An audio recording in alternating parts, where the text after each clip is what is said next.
Hello, welcome back to another pen talk. Thanks for tuning in. Today we're going to be looking at a modern pen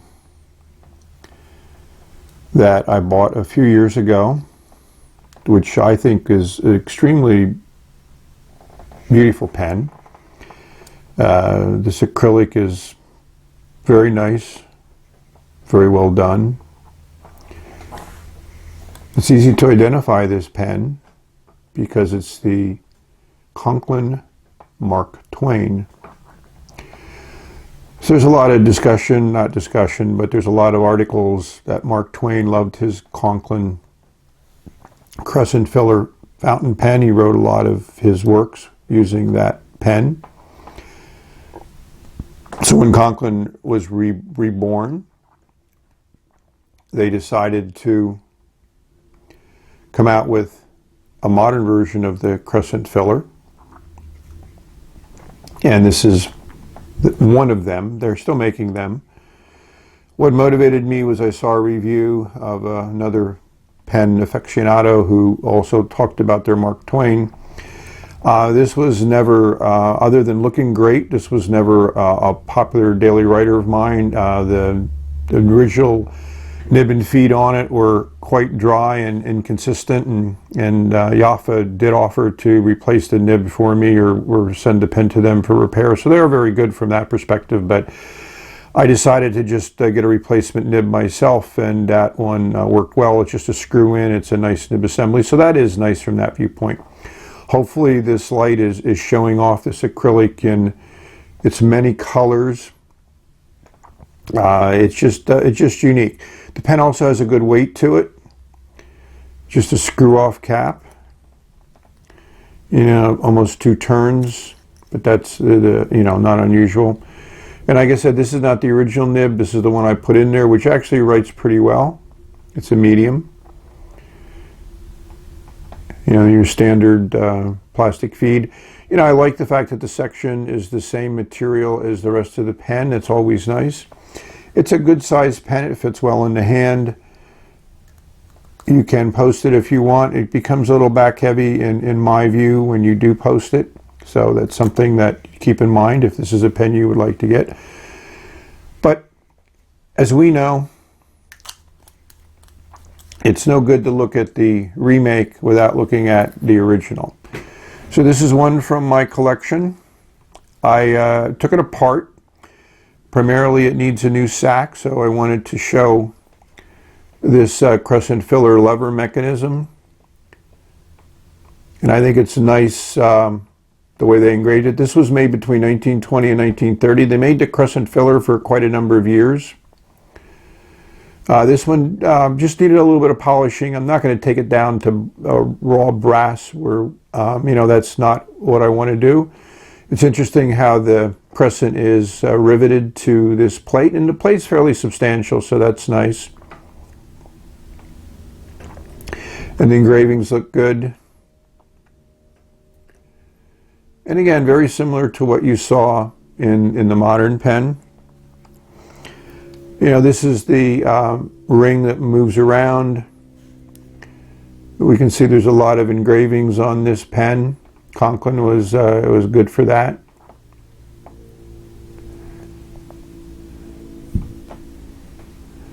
No number at the bottom of the barrel, which sometimes you find in these pens. This is a decent chased hard rubber. You know, it's held up pretty well. And of course the classic Conklin clip with the patent on it and the breather hole. Just a plain top.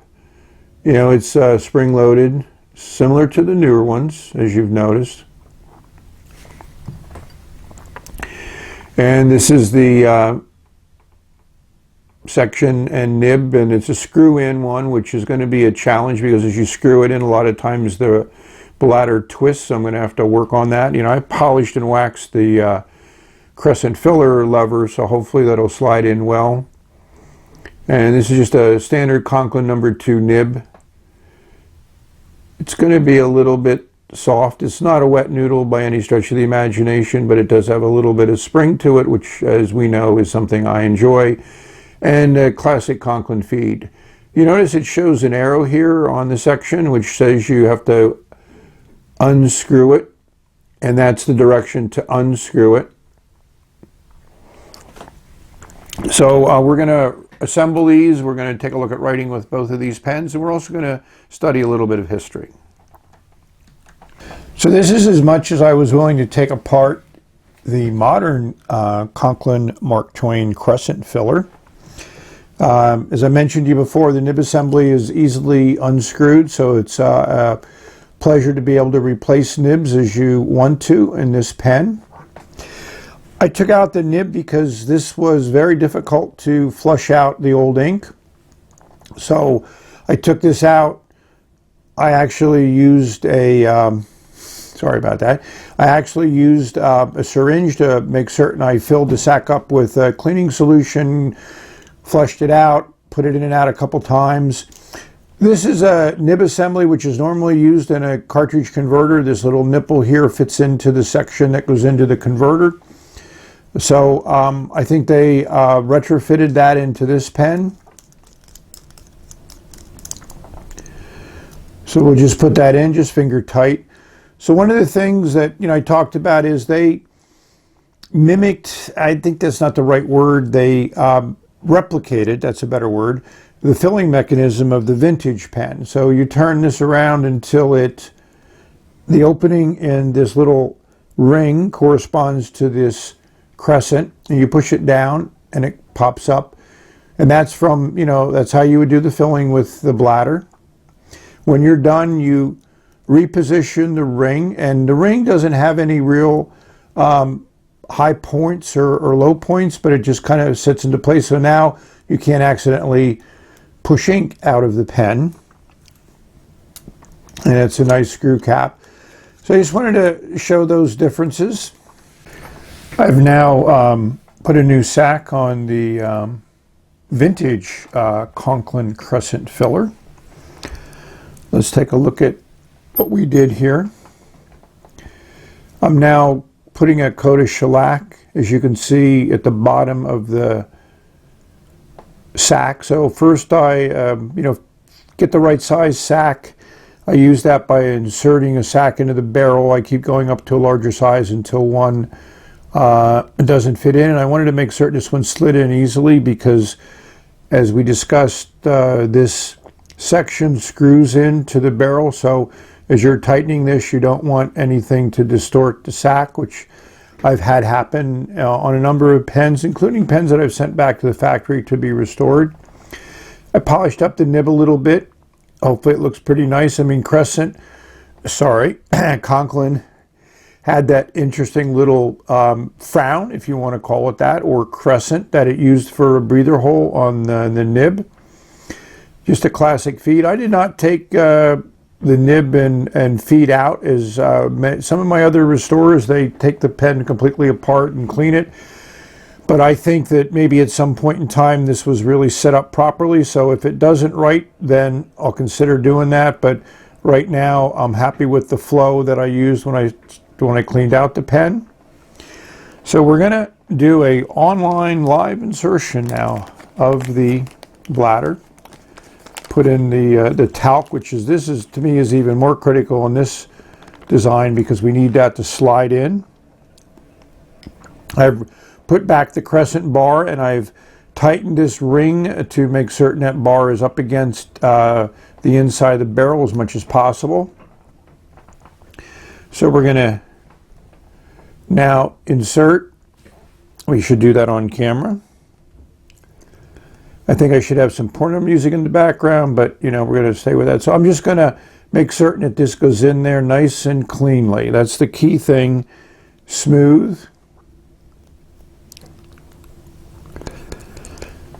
And I'm happy with the threading. It feels like it's working nicely. So I'm comfortable that that went in there properly. So now we're going to ink this thing up and see how it writes. I'm impressed with what Conklin has done with remakes of this pen, at least visually on the web. We'll show you some of those pictures from their website. The clear transparent version I think is excellent because they've actually used a silicone rubber sack that is clear, so that doesn't blend into, detract from the transparency and have you focus on just that black sac, which could be in there, versus a clear silicone sac. So I guess I should clean out these little grooves here in this element here, but let's just get this thing inked up, and we're going to go through a couple different things before we get inks up, so stay tuned. Side-by-side comparison between the modern pen, which is easily distinguished from the vintage, which is this chased hard rubber, the Crescent filler mechanism. So let's take a little bit closer look at the ways in which they replicated this system.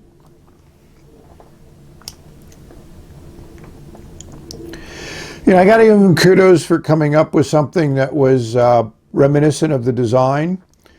This clip is definitely spring-loaded, where this one is not, but it works and functions as a clip like you would expect it to. It's very stiff, even though it does have that kind of like a way it's inserted into the cap. And if you look in the back of this, you can see it's soldered and riveted to this clip. But in one of my other Conklins, this clip came off, and again, I could send it back to them for fixing it, but I have decided not to do that. And the branding on the clip is also kind of nice between the two pens. Notice the Conklin is written in two different directions. There's no cap band on the vintage pen, which was not unusual for this vintage and era. Unscrew caps. They both take, the modern one takes a little bit more threads to get it off. And if you compare the two nibs, that's where you really look at the vintage pens. There's not a lot of vintage pens with big nibs, and if there are, they're very rare and very expensive if you want to try to own one. But to me, as I've said in some of my other videos, it's not the size of the nib that matters, it's how it works. Sorry for that bad pun.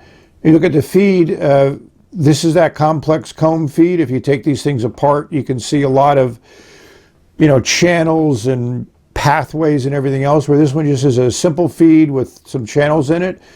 And in my experience, the vintage feeds have worked as well, if not better, than the modern feeds. They both have that little upside down smile or crescent for the breather hole. This one's quite large here in the modern pen.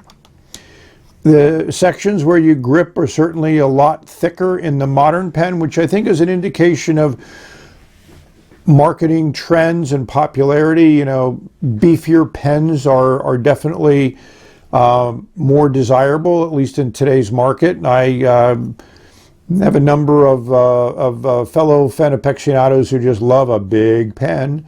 Maybe it's overcompensation, but we don't need to go into that now.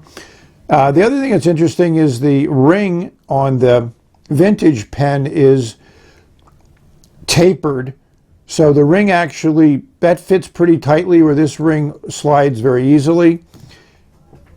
This ring takes a little bit of effort, and it tightens up and really goes into place securely.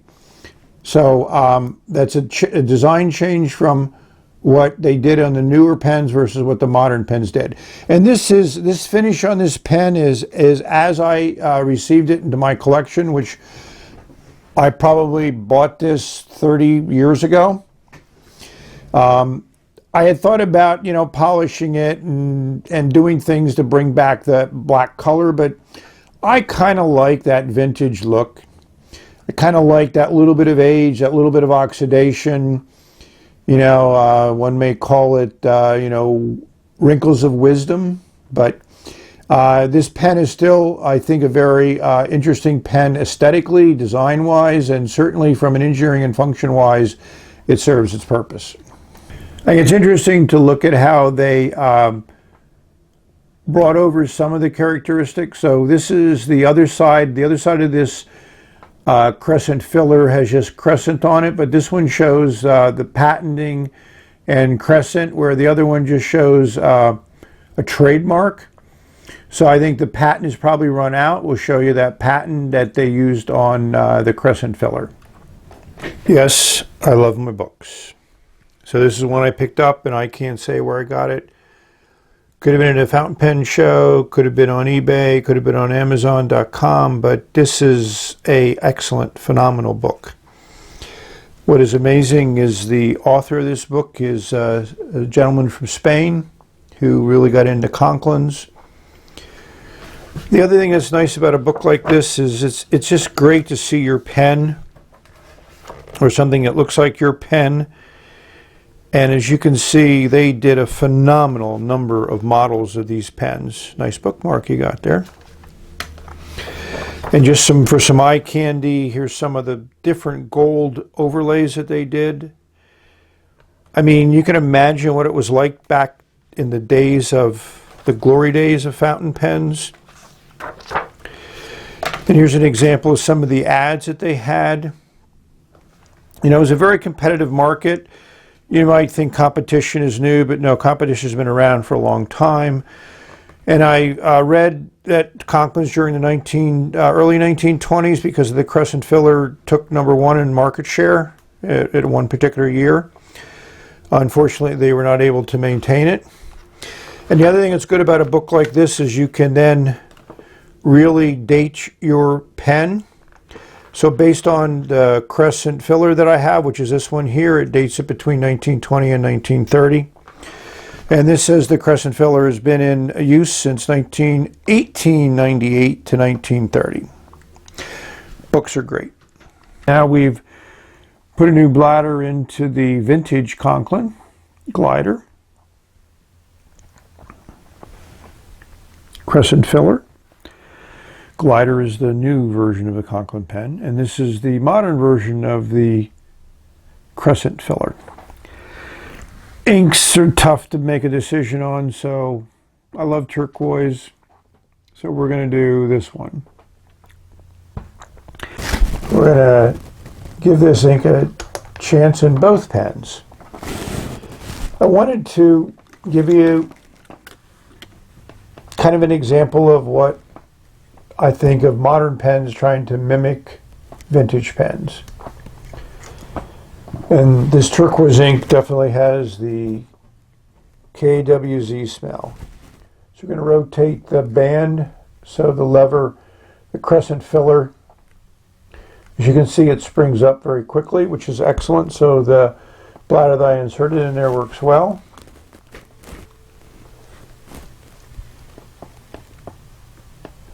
Insert it so the nib is covered. Nice little bubbles. And as you know, I do this at least 3 times. I'm going to do it one more time because I'm waiting for no bubbles to come out.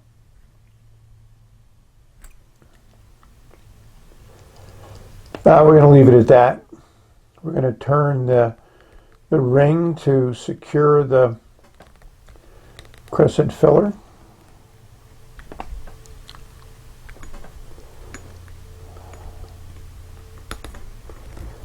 I had to pull it up a little bit, which is not a good sign, but we'll see how it works out. You can see how the ink coats the nib. Put that aside. Well, we're going to do a little wipey wipe to keep things clean and wiped up and not let inked pens lay around that they could roll off and do things that would be not appropriate. So as we mentioned before, this ring you can turn 360, whereas the vintage one, it locks in place after about 1/3 of a turn. As you can see on this one, it does spring up pretty good. So we're going to see how it works in the ink.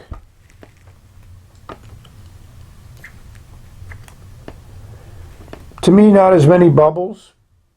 It's audibly different. But I don't think it's significant. So this is 3. And we count maybe to 5 or 6 or 7, maybe up to 10 in between fills. And also on this one, you have to pull the lever up to be able to put the ring in place. We'll get off the excess ink. We'll do a wipey wipe, and then we'll do a writing sample. Up. I've done some test writing with them. I smoothed both of the nibs. They are quite different, and not in a way that I expected. So without further ado, let's put some nib to paper. The vintage. We'll give you the weights in a minute. So we're going to unscrew the cap. It's less than 1 turn. It posts deeply. So one of the things you'll notice is if the nib is the way it should be, scroll down, you notice the Crescent filler is a little bit off to the right, and that's a screw-in nib, so I'd have to try to screw it in again a couple times if I thought it might align, but I don't think that's going to work. And if you scroll down a little bit further, you'll see the clip then is aligned with the nib. I mean, this is a long pen. It fits well in the hand, posted. I think it also works unposted very well. I mean, it's quite a good length. So let's see how this KWZ, a modern ink, works with a vintage pen.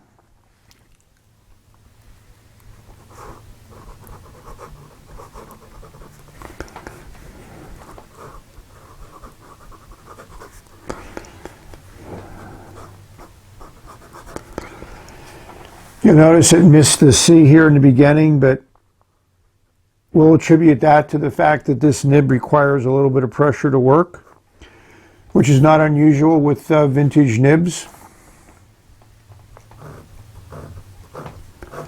It's not a flex nib, it's slightly soft. It is definitely smooth.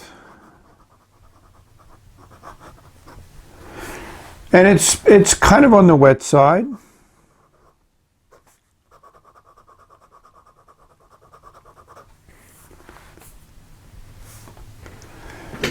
But this ink is drying pretty quick.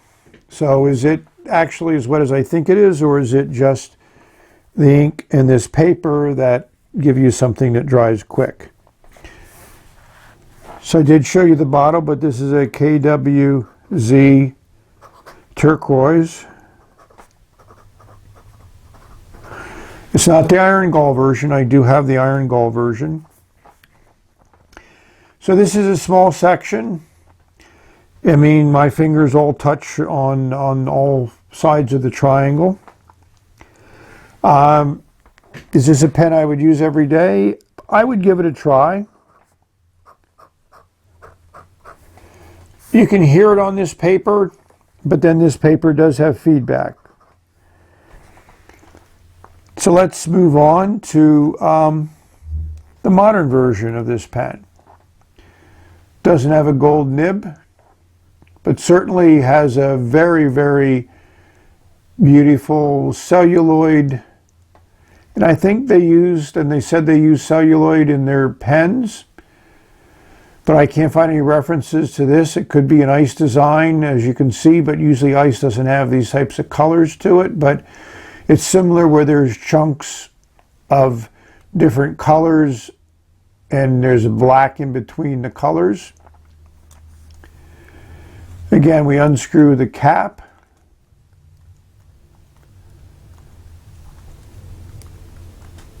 Two and a half turns to unscrew. I would not post this. This pen is heavier. It feels fine unposted. The section is much larger than the section on the vintage pen.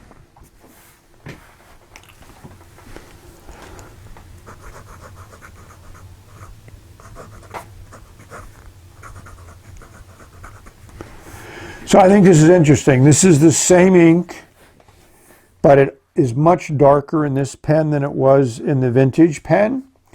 This pen is definitely a wetter writer. This is an excellent turquoise color.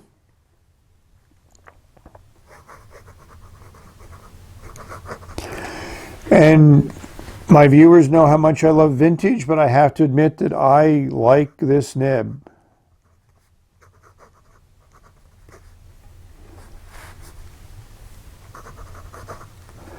I mean, it's definitely a modern nib. There's no confusing this with vintage.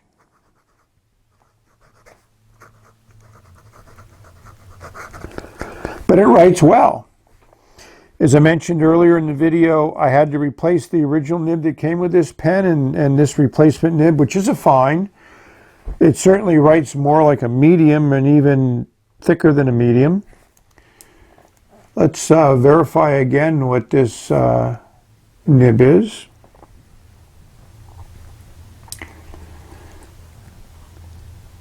Yeah, there's the, no, it is a medium. I am corrected. But I like this pen. This could definitely go into my daily rotation.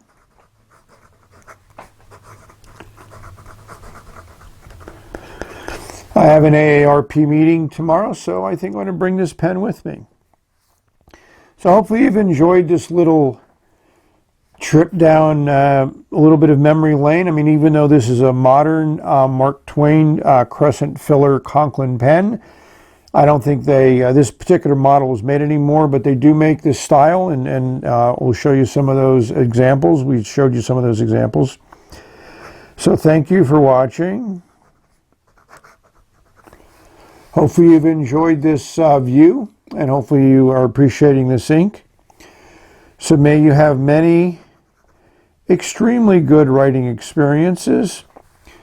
May you use writing to express your thoughts and ideas, share with others, and hopefully they can enjoy life as much as you do.